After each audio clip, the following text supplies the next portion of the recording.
د نړۍ په بېلابېلو سیمو کې نن یعنې د اتوار په ورځ نور تندر نیولی و. د نور، سپوږمۍ او نورو اسماني شیانو بدلیدونکي حالت په ډیرو مذهبونو او کلتورونو کې د یو خاص علامت یا اشارې په توګه منځلي کیږي.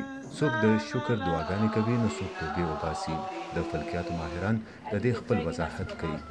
په داسې وخت چې خلکو د تندر نیولي نور نظاره کوله، د هندوستان په بېلابېلو علاقو کې هندو پنډتانو یا بامبړانو خپل عبادات کول، او په نړۍ کې یې د امن او د کرونا وایرس نه د خلکو د حفاظت لپاره دعاګانې کولې.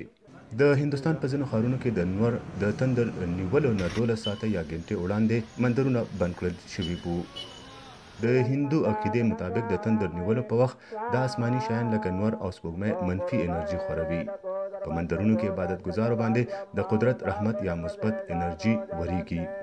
د قدرت انرژي د منفي انرژي نه د بچ ساتلو لپاره مندرونه په دې موقع بند کړل شوي وي. چندرا شیکر تیواری یو هندو پنډت یا بامبړ دی.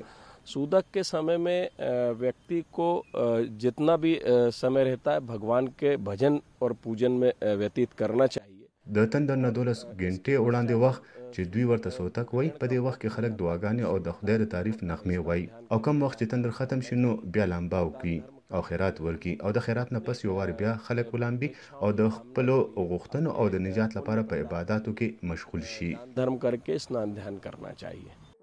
خلک دا عقیده هم لري چې په مقدسو اوبو کې لامبل او خیرات ورکول د تندر نیولو په وخت د خورېدونکي منفي اثراتو نه خلک بچ ساتي.